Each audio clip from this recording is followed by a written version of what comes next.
Welcome back, Pokemon Trainers. Professor Chaz here, the lab coat's on back order, and it's time for episode 5 of our Pokemon Stadium challenge.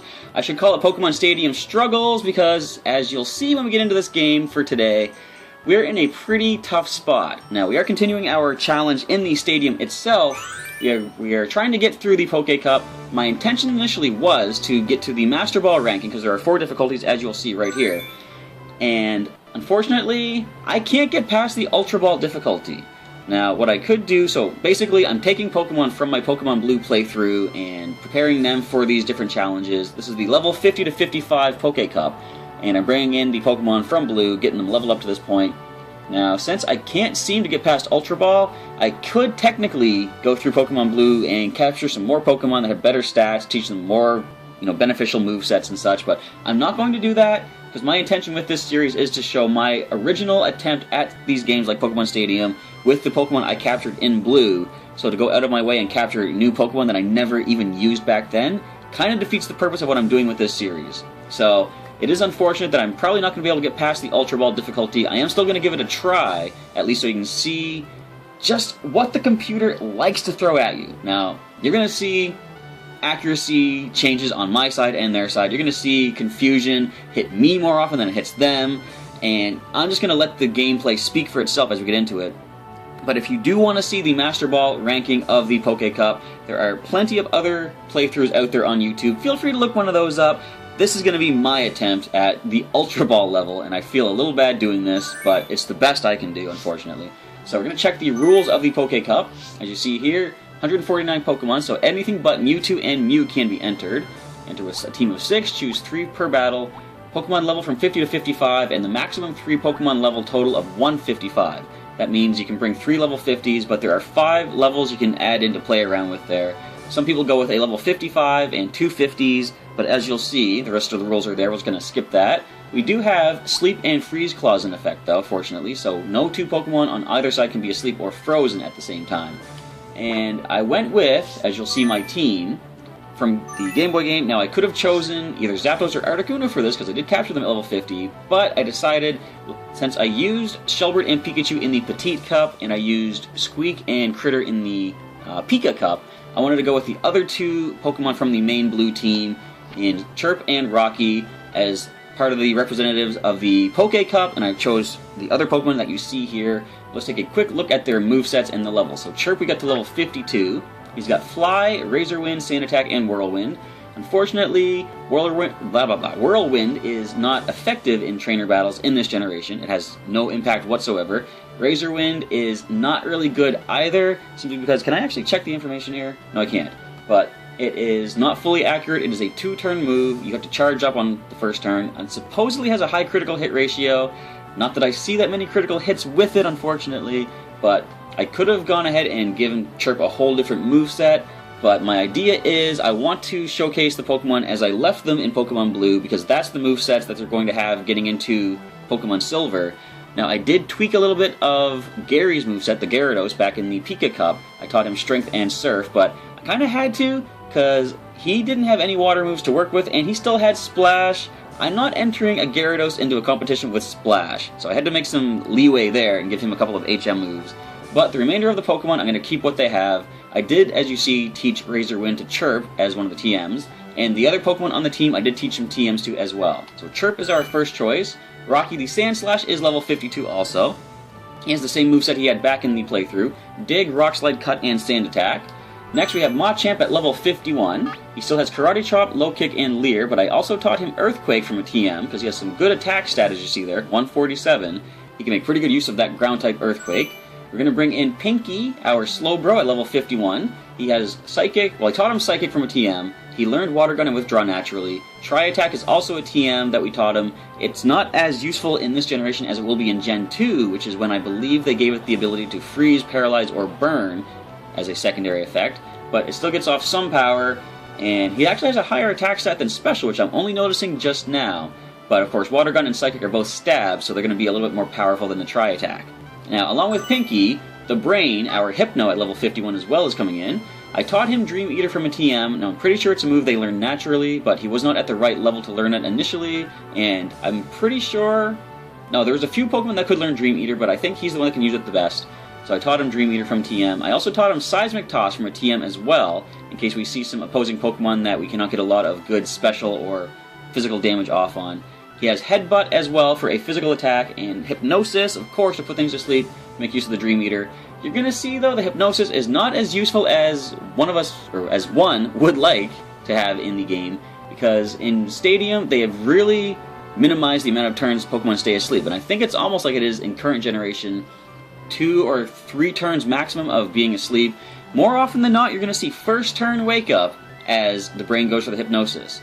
I really like the way they updated it in Gen 2 and beyond, where a Pokemon has to be asleep for at least 1 turn, and then on the second turn they could wake up and attack immediately, because if the brain lands a Hypnosis and the Pokemon wakes up right away, we can't even make use of the Dream Eater once. We gotta use Hypnosis to put them back to sleep. But you're gonna see that play out as we get in here. Finally, we have Bullwinkle, fresh out of the Safari Zone, our Tauros at level 51.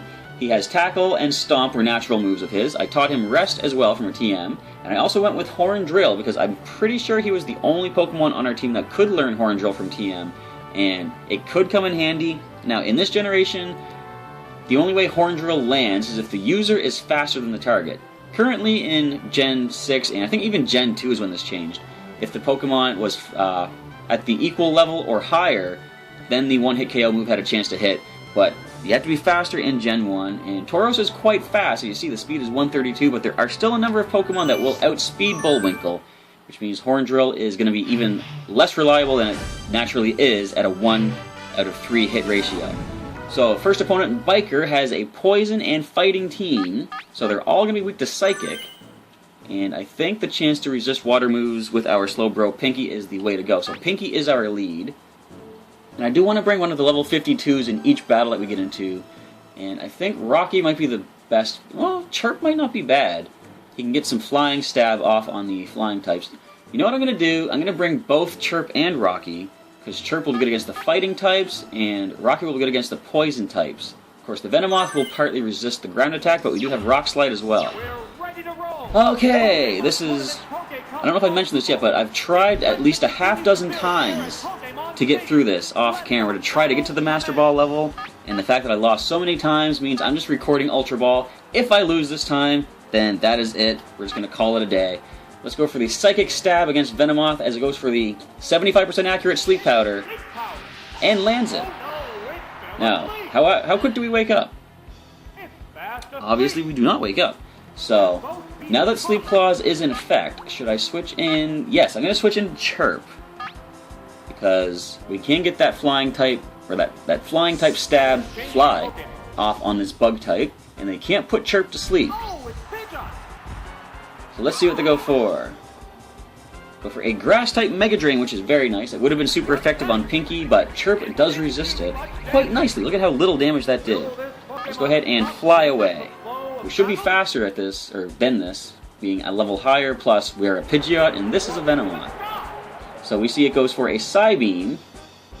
Now what I really like, see how it aimed upwards, but it still considers being missed because we're in the air. But it's funny the game is programmed to have them aim at the Pokemon regardless if it's in the air.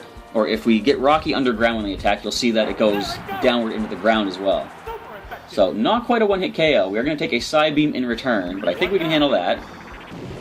Another thing I want to keep note of is, I'm not going to put a counter on screen, but if I could, I would. In fact, I could, but I'm not really going to. Of how many critical hits the opponent gets when they need it, as opposed to how many critical hits I get when I need it. Now, I'm not going to count things like, if the enemy is at 2 HP and I land a critical hit, that doesn't count, because I don't need a critical at that point. But let's just see. I'm just going to point them out as they happen. If they do, maybe I'll have a lucky run this time. We drop the Venomoth with our second fly attack, and I'm going to do my best to preserve perfect victories to get continues, but the chances are we're not going to have too many options to get perfects as we go through here. So a Poliwrath comes in next. These can be pretty fast. I wonder if I would be best advised to Sand Attack a couple of times. I'm going to do that. Try to lower the accuracy of this thing. So we are faster. Excellent. Come on, Chirp. Blind this thing. Accuracy goes down. I might want to get a second one of those off as I go for a Fighting type Submission. It is Stab, but they miss. Alright. Go for one more Sand Attack before starting those Fly attacks. I could even go into Pinky at this point, because we have a little bit of a chance to wake up. There's not much that this Poliwrath can do to our Slowbro. As they go for a Surf attack. Do they connect?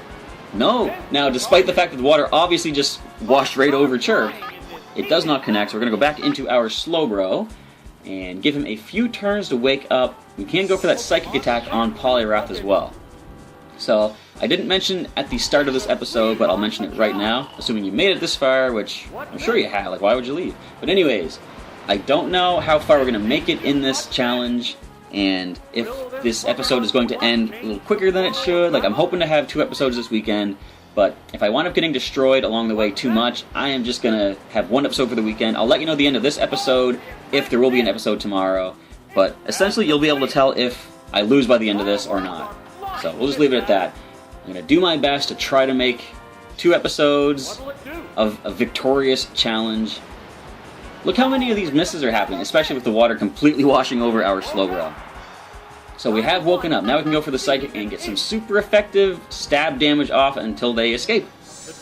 But everything on their opposing team is weak to Psychic, so whatever comes in is going to take a nice, powerful Psychic attack. At level 53 Machoke. Will this drop it immediately? It's a critical hit. It's a good chance to drop it. Down goes the Machoke.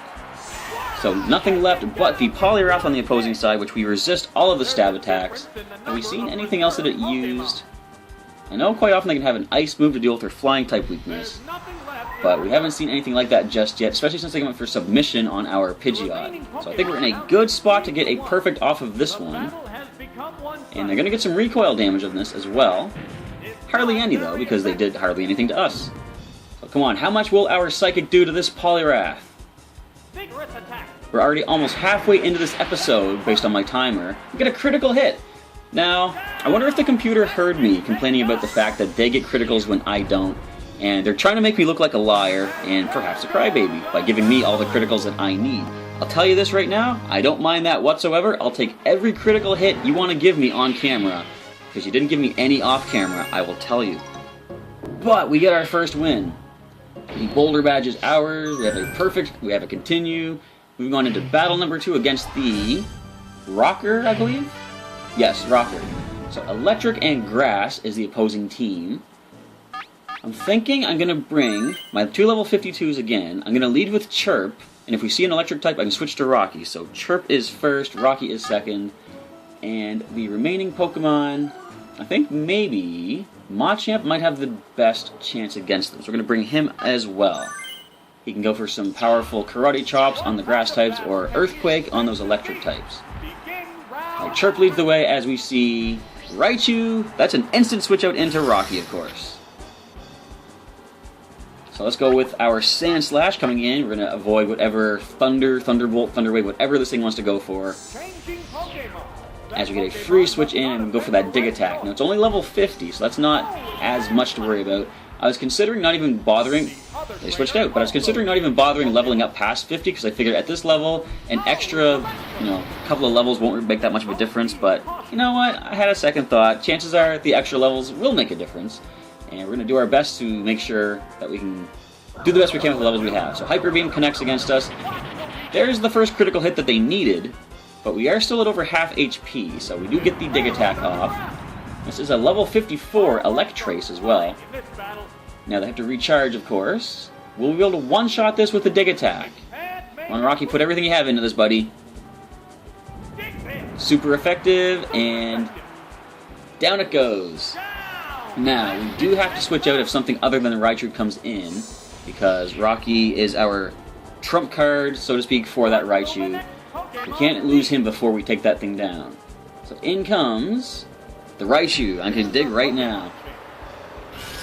Alright, let's go ahead, fire off one more Dig Attack, and try to bring this evolved Pikachu from the Viridian Forest, or this could actually be just a wild one from the power plant, but try to bring it down. Or, as we learned as we went through Cerulean Cave looking for Mewtwo, there are wild Raichu in there as well. So down we go. We should be able to drop the Raichu with a Dig Attack. The defenses are not that good on these particular Pokemon. I was gonna wait, Swift Attack. Now this will hit us underground in this generation. But we survive it. A critical hit would have dropped us, so I'm kind of surprised the computer didn't give itself a critical hit at that point. But Raichu's down. Alright. So we can preserve Rocky and get a continue as long as we can drop the final Pokemon with our final Pokemon. We still have Machamp and Chirp in reserve. Vile Place.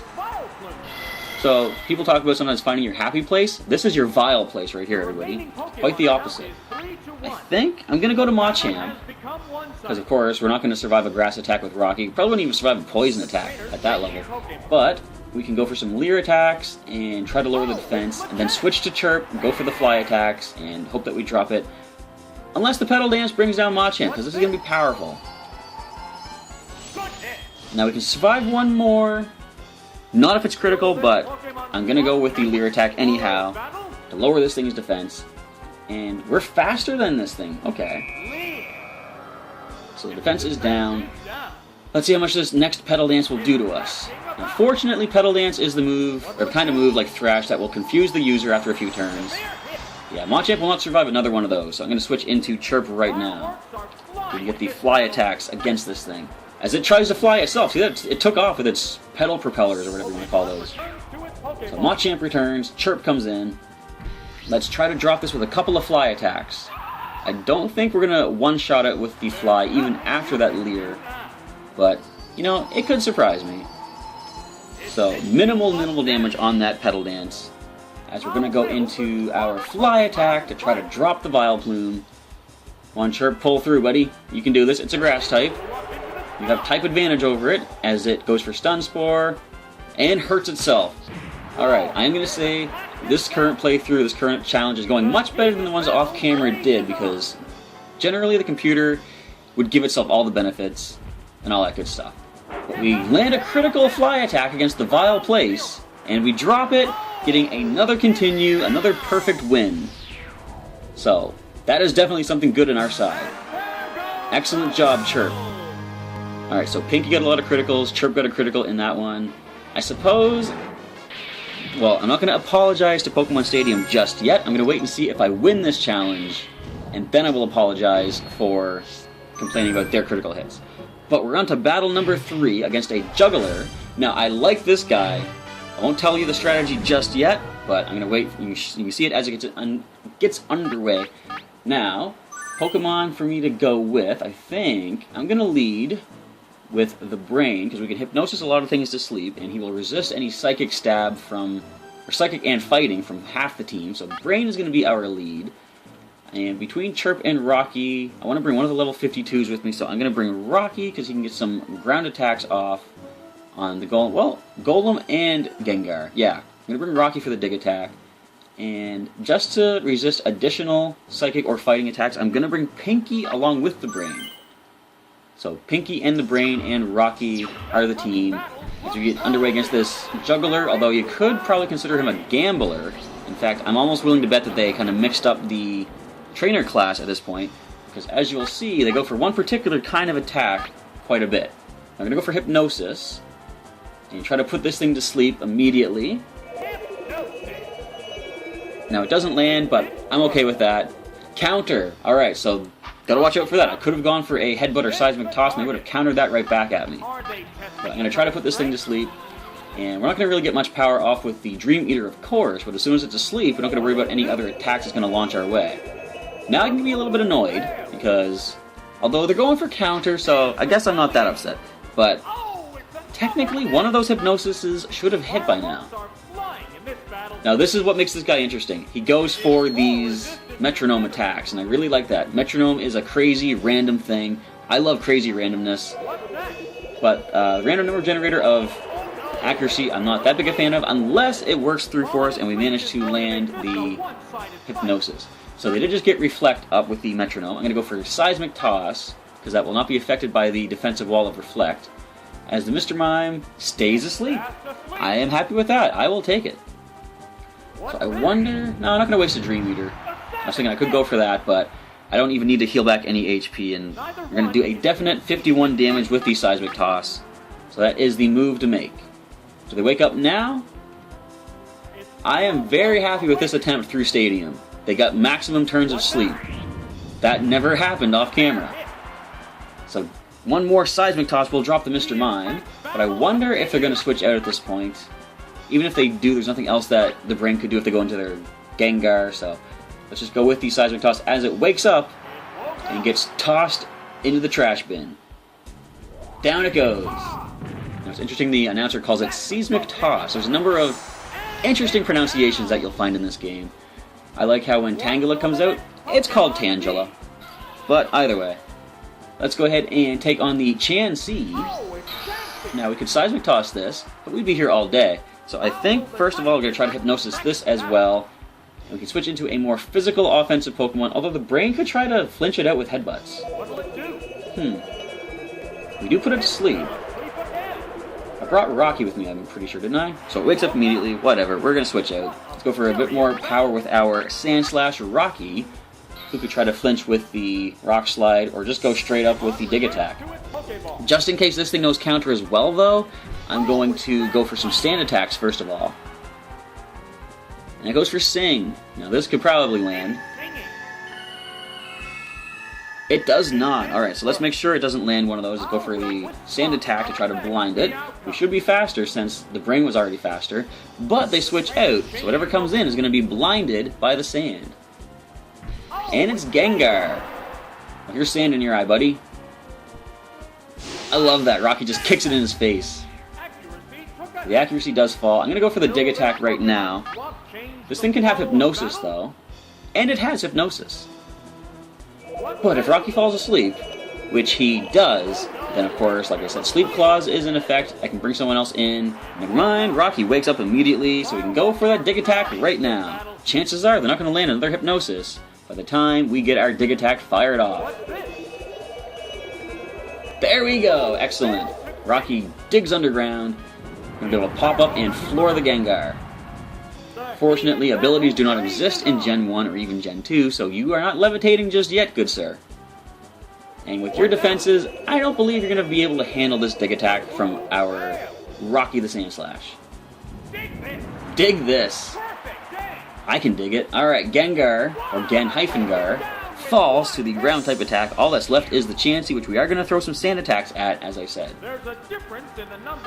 There's a big difference in the number of reserve Pokemon. So now I'm having a debate. I'm thinking, if I manage to complete this and unlock the Master Ball, do I go ahead and record that and upload that instead of this? What I'm probably going to do, like, first of all, I'm still probably going to lose this challenge. I am fully aware of that. But if I do manage to complete this and unlock Master Ball, I'm still going to upload this footage, and I'll leave it up to you guys to vote. Do you want to see me challenge the Master Ball? Essentially, I'm going to be asking, do you want to see me lose in the Master Ball challenge? But we'll discuss that if and when it happens. I'm going to kick a sand in your face, Chansey. And we start going for the... I'm going to try the Rock Slide first, just for the flinch chance. As they go for the Sing, and with 2 sand attacks, it does land this time, but I'm going to stay in. I'm pretty sure with 2 sand attacks, they probably can't land too many hits against us. Rocky should be able to wake up before too long as well. Although he spends 1 turn sleeping, which I am okay with. Poison Powder for Metronome will do nothing, because of course we have our status condition already. So Rocky, I think either this turn or the next turn he should be waking up. Now, of course, I'm going to go against what I said earlier about how sleep works. It's unfortunate that I can't attack on the very turn I wake up, because I could get some damage off right away. Slam does a massive 12 damage, and nothing to worry about there. I really like seeing the trainers use Metronome, though, because you never know what animation the Pokemon will use for whatever attack they're going for. For example, Thrash is just what we saw from the Slam attack. And it misses the Thrash. Let's try to flinch it out with a Rock Slide. Come on, Rocky, slide those rocks Chansey's way. Crack that egg. How does Sonic the Hedgehog put it? We're going to crack that Eggman wide open. So it continues to use the Thrash attack. And that was, what, 11 points of damage? Now we're going to go for the Dig attack. Because based on the damage that Rock Slide did, Dig should be able to finish up the Chansey. On the next turn, of course. So this is the annoying thing about Dig. If the opponent does go for some confusion attacks, you're going to see quite often when Rocky burrows underground, he hurts himself while underground. You know, you'd think that the game would be like, hey, you've already broken through confusion to start the Dig, let's let you finish the Dig. But that's not how Pokemon is programmed. Regardless, we drop the Chansey, and I'm going to try for one more battle. We are almost at the half-hour mark, but I want to try, if we're going to win this, I want to do 4 battles per episode. And, okay, that is 3 perfects, 3 continues. Let's see if we can pull through against the opponent in battle number 4 for the Rainbow Badge. Watch me have to burn through all the continues to do so. Because in my off-screen battles against this particular trainer, we didn't get too much past the Blastoise or the Starmie. Those are the big threats. Now, we don't have anything super effective against those. I do have resistances in... well, a resistance in Pinky. So I'm probably going to lead Pinky. We do have Water Gun for that Golem. Not much to do. The Kabutops is difficult as well. I'm going to bring Pinky. I'm going to bring Machamp with the Stab Fighting attack. And Chirp or Rocky. I'm thinking Rocky because he can get the Dig attack on Golem if necessary. He can also Rock Slide the Dugong. So he's our level 52 for this particular battle.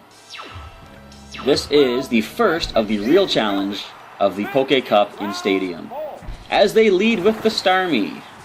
So, I have to go with the Psychic attack first and foremost. I have to try to lower this thing's special stat. You're going to see this thing has a pretty intense moveset, and every Pokemon on this opposing team has Double Team. Now, you might think, oh, they only got 1 Double Team up. That's not going to make a difference. I hope you're right about that, as we do lower the special stat 1 stage. I'll take that. Continue with the Psychic attack, Pinky. You gotta drop this thing as best you can as it goes for the Thunder. And it does connect, but we did lower the special stat. We can survive another one of those if they're not critical. Can we land the Psychic through the Double Team? We do this time. Alright, so 1 more Psychic. I'm hoping to lower the special stat 1 more stage, and then I might want to switch out to somebody else. Dodge it, Pinky. Nope. But you're still at 24 HP. Okay, you're hanging in there a little bit. Let's go for a Psychic and land it, please. We do land it. Alright. So, I'm going to switch out, but who do I switch out to?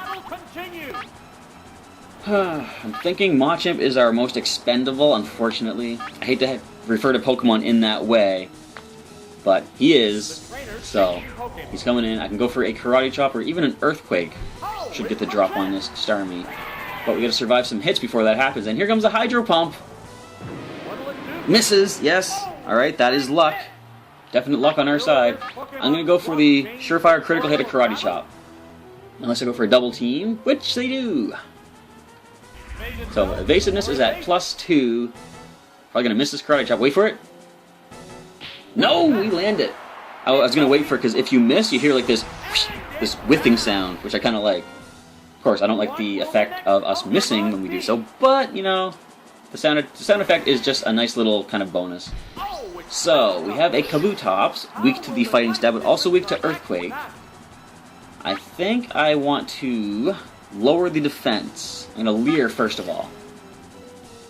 And, as I said, every Pokemon on this team has Double Team, which, now, I'm okay with people using Double Team in their competitive teams and stuff, because it is part of the game, it's built in, but when you're fighting a computer player and you know the computer has the possibility of basically cheating and making hits miss anyhow, it's really unfortunate to see them go for things like Double Team. Now, I think 1 more Slash will drop Machamp at this range. Can we drop the Kabutops with the Earthquake? Do some good damage to it, if nothing else. Almost had it. Come on, Machamp, Bullet Punch. Wait, that's not a thing? That's right. Alright, so we're going to lose Machamp here. As I said, it's really hard to play for the perfects in this battle, for this challenge. So, I had to let Machamp fall there, but with any luck, we can pull through and not have to use a continue on this trainer. So, obviously, our fastest Pokemon is Rocky, but if this thing has a water attack, well, the special stat's not that good. So, Rocky's the way to go. I don't think Pinky would have survived a Slash attack from this thing anyhow. Let's go ahead and use the Dig attack. It is our most accurate move, because they do have that Double Team up. As they go for the Surf, I think we can handle it. I'm going to say we can. Hang in there, Rocky. Come on, man. We survived it barely, but we go for that Dig attack. Now, it all comes down to whether or not we land this against the Kabutops. Come on. Pull through, buddy. Go for another Double Team. That's +2 evasiveness. You can do this, man. You know what you're doing. Yes, dig it. Alright. Kabutops falls. The final Pokemon comes in, but Rocky is pretty much done for, and Pinky is almost gone as well. As their final Pokemon hits the field, it's going to be a 52 or lower, a Dugong. I do not know if Rocky is faster than Dugong. But let's go for the super effective Rock Slide in the hopes that we outspeed this thing and go for some super effective damage with the Rock Slide, which does fire off. It misses without a double team. Now it goes for double team.